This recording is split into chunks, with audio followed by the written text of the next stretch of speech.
Hi, and welcome to this live reading from The Virus of Beauty, Book 1 by C.B. Lyall, and this is presented by Itsy Bitsy Book Bits. Chapter 1, Gilvary Store, Hong Kong. Footsteps paused outside. Wilf lay still, willing his dad to continue down the hall to the stairs. Air brushed Wilf's arms and face from the open bedroom door, and then it was gone, his dad's footsteps growing fainter. With luck, Wilf could sneak out to soccer practice without another argument. Pain pulsed from the wizard's mark on the back of his right hand. He scrunched his eyes and bit his lip. Beads of sweat collected on his forehead and trickled down his face. The pain increased until Wilf couldn't bear it any longer. His eyes fluttered open. The pain receded. A long, trembling sigh escaped him. For the second time this week, his bedroom resembled the aftermath of a major typhoon's direct hit. He shivered, grabbed a towel, and headed for the shower. It must be Myra messing his room during the night. Wilf tried to think of what he might have done recently to upset his stepsister, but nothing came to mind. His father wouldn't let it go. His only hope was to avoid seeing him. Wilf showered and wrapped a towel around his waist before heading back to his room. Whatever was bugging Myra, he'd better find out soon and apologize. "You're late," Myra said as he emerged from the steam-filled bathroom. "I know." He took a deep breath. "Myra." She ignored him and disappeared down the stairs toward the kitchen. Wilf padded along the landing, turned into his room, and stopped. A knot tightened in his stomach. She'd done it again. His room had magically been tidied. She had even laid out his clothes on the bed. He threw them on the floor. This was control on an unhealthy level. She had no right to enter his room, let alone clear it up. If he wanted his room to resemble a catastrophe, why would she interfere? Picked up a white shirt and dark gray pants off the floor. He hated the South Island School's uniform. Next year, he'd be free to wear whatever he wanted, the privilege of being an upperclassman. He shoved textbooks, binders, and his soccer kit into a backpack.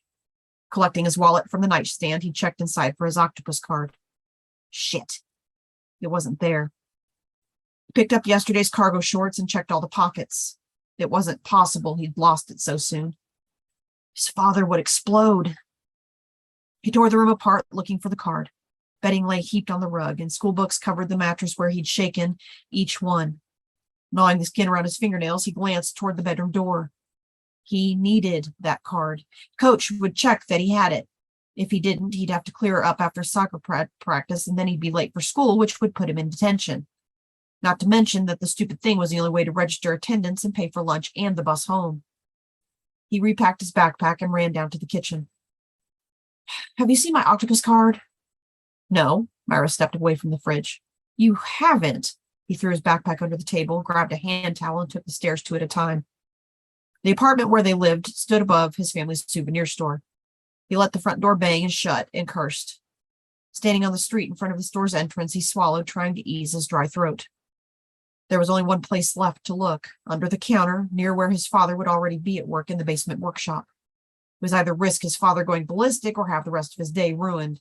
With any luck, his father would be busy on a call or in the middle of some experimental magic. Opening the store's door slowly, he grabbed the doorbell clanger with the towel to stop it from jingling. He guided the door closed, dulling the Hong Kong street noise until he heard the click of the latch. Tossing the towel aside, he crept into his family's souvenir store, trying to avoid the floorboards that creaked. He stopped at the counter and listened. No sound came from the basement. The card had to be underneath. He pulled out bags and paper. A coin bounced onto the floor. Wilf froze and waited for a creak on the workshop stairs. Nothing. He continued until the shelf was bare. The shooting star tattoo on the back of his hand burned. Perhaps he dropped the card. It could have fallen out of his pocket. He spun around and wove his way between the shelves, scouring the floor. The tattoo pulsed. He shoved his hand into his pants pocket and continued threading his way through the store's cluttered shelves of T-shirts, laughing Buddhas, shot glasses, and happy cats. The sinking feeling in his stomach grew. A sharp pain shot up his arm. "What the?" A rumbling groan echoed around the store. He glanced toward the alcove housing the mage's crystal. His eyes widened as the mirrored surface glowed red. A loud crack pierced the air like a ball smashing through a window. He ran for the supply closet and forced his 6-foot body inside.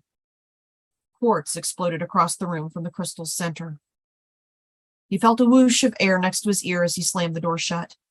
He switched on the closet light and stepped backward into brooms and mop handles that banged the back of his head. A large piece of polished quartz, still vibrating from its violent impact with the wall, reflected the shock in his gray eyes. Thuds echoed in the tiny room as projectiles impaled the door. He touched his ear, but seeing no blood on his fingers, exhaled. That had been too close. Several seconds passed before he braved stepping outside. The store was filled with colliding rainbows as sunlight hit the debris. Wilf blinked rapidly. Crystal daggers studded the closet's wooden door. All he'd done was look in the crystal's direction, but his father would blame him for this disaster.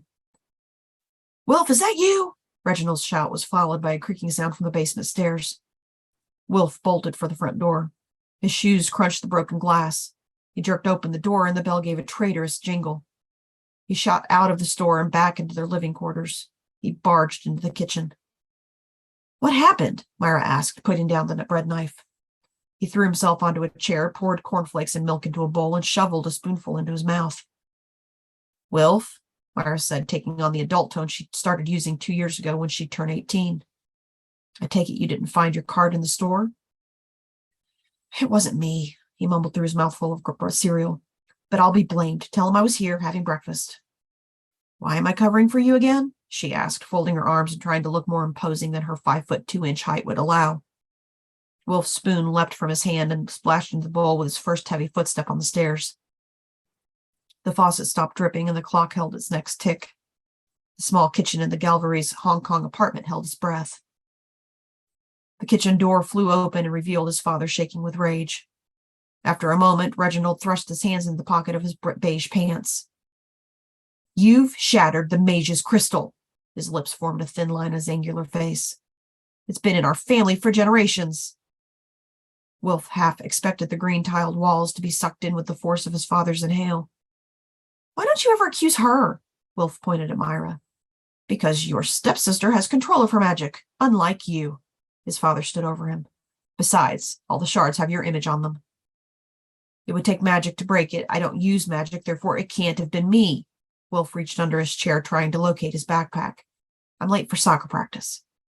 Soccer practice. Soccer practice. Veins stood out in Reginald's neck. "I've let this foolishness go on for far too long. You're almost 16. You can't avoid magical training any longer." "I told you it wasn't me. Perhaps the humidity caused it to crack. How should I know?" He pushed his bowl away and reached farther under the chair, trying to find his bag. "It's a magical artifact, as you pointed out. It can adapt." The small mirror on Reginald's wrist lit up and pinged. "Bat's blood. Of all the times. I have to take this call. I forbid you to leave until I return. This isn't finished." Reginald paused at the door. He waved his hand, and the ruby at the center of his wizard ring flashed. Wilf's soccer ball and cleats flew out of the room and down the stairs. "I think you might need this." The ring flashed again, and an octopus card appeared on the table. The door slammed shut behind Reginald with enough force to rattle the crockery stacked on the open shelves. "That won't stop me!" he shouted at the closed door while shoving the card into his wallet.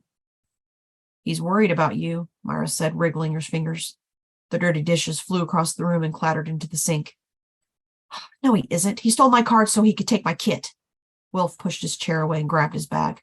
"He always wants to control me." "I think you're misjudging him," Myra said. "You know I'm on your side, but didn't hear you supporting me. You didn't give me a chance." She pushed her short blonde hair behind her ears.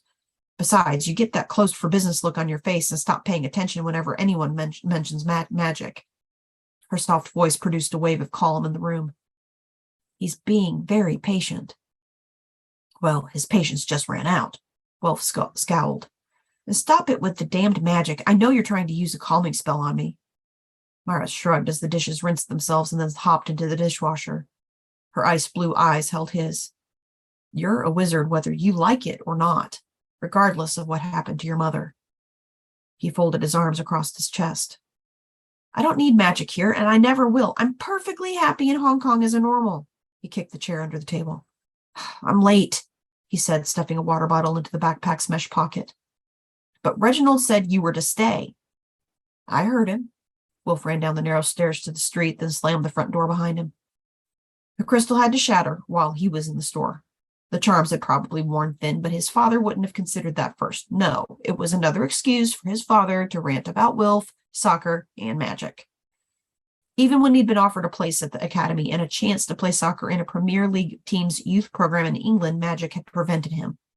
His father had declared it was too risky, having an untrained wizard out in the world on his own, and that he felt the only responsible course of action was to refuse permission. It always came back to magic ruining Wilf's life. Why couldn't he have been born to normal parents? He tightened the backpack straps and started jogging up Tai Wang Street. The sweet vanilla and musk smell of the incense burner at the Hung Shing Taoist temple wafted over him as he turned into the swirling mass of the morning rush hour on Queens Road East.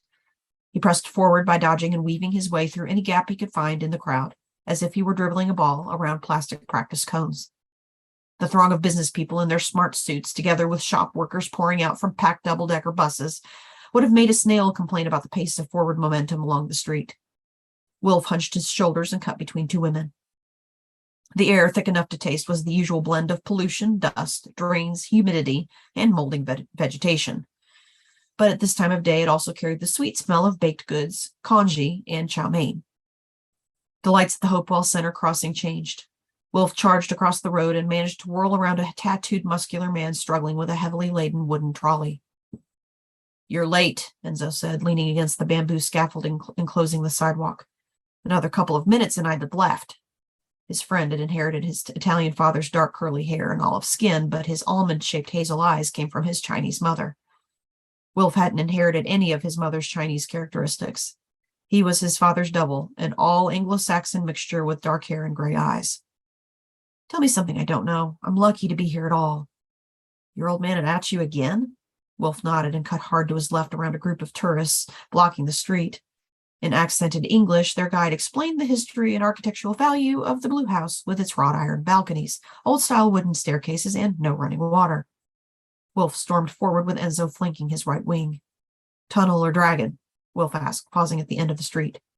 "Dragon. We should pay our respects for the luck we had in last night's match," Enzo said, heading down Morrison Hill to the giant golden dragon that guarded the entrance to Causeway Bay. Its feng shui purpose was to make people feel happy and safe. "That wasn't luck, it was pure skill." Wilf reached over to stroke the dragon's nose. "A bicycle kick goal from that angle? Pure wizardry." Enzo turned to watch a group of chattering girls walk past. Wilf gasped as his tattoo tingled. He looked quickly at Enzo and then followed his gaze. "Ah, the beautiful Emma. You know she'll never acknowledge your existence, don't you?" "I can dream." "Waste of time. Come on, coach is going to bench us for the rest of the season if we're late again." "He might bench me, but never his superstar player," Enzo said, punching Wilf on the arm. "You're full of it," he said, crossing at the lights under the busy flyover. "Race you." Enzo flew past him. "Hey!" Wilf yelled. He drew level and then overtook his friend. He charged into the Hong Kong Football Club with Enzo at his heels. Coach stood with a clipboard in his hand as they entered the locker room. "Good of you two to join us this morning." Wilf and Enzo waved their octopus cards at the coach. "Sorry, coach," Wilf said, pulling his practice strip out of his bag. "Oh, no. I've left my cleats at home." He wasn't about to admit that his father had confiscated them. "Look through the lost and found for a pair," coach said. "Then give me 5 laps to help you remember next time." Wilf dug through the box and unearthed a sorry-looking old pair. He filled the toes with tissue to stop them from rubbing up and down on his heels. Then he headed past the stands, which held a group of giggling girls. "Great goal last night, Wilf," one of the girls shouted. "Ah, thanks," he said. He grinned, but his smile disappeared as he noticed Amy glaring at him. It had been a month since they'd broken up, and she was still stalking him. He tripped over the edge of the ramp. "You're going to do some serious damage in those clown cleats," Enzo said, jogging ahead. "This could be my big chance."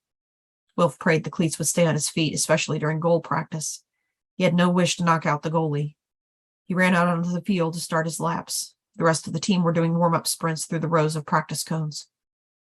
The argument with his father kept filtering through his thoughts even as he lined up balls to take a few practice shots at the goal.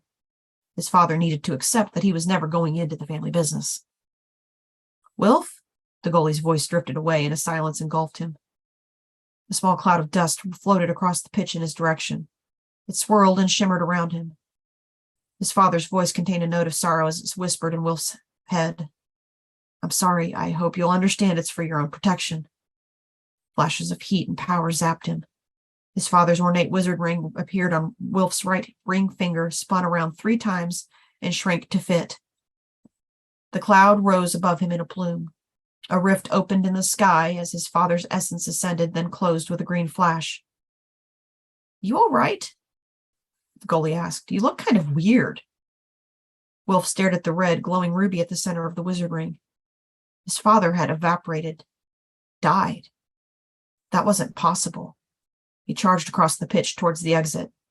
Where the hell do you think you're going? Coach yelled. If you leave now, Wilf Gilvary, you're not playing in the championship. Wilf was already through the gate.